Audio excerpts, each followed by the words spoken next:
નમસ્કાર, હું જય તેરૈયા, પ્રમુખ Bharatiya Janata Party Ankleshwar notified area. Bharuch તેમજ અંકલેશ્વરની તમામ ધર્મપ્રેમી જનતાઓને આવનારા હિન્દુ વર્ષના ખૂબ મોટા તહેવાર દિવાળી તેમજ નૂતન વર્ષની હાર્દિક શુભકામનાઓ પાઠવું છું.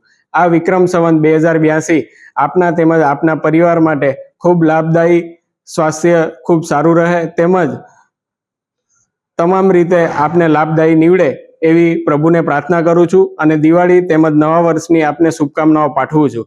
આવનારું નવું વર્ષ ઉમંગ, ઉત્સાહ અને ઉલ્લાસ સાથે નવી ચેતના અને નવી ઉર્જા પ્રદાન કરે એવી પ્રભુને પ્રાર્થના અને આપ સર્વને ફરીથી નૂતન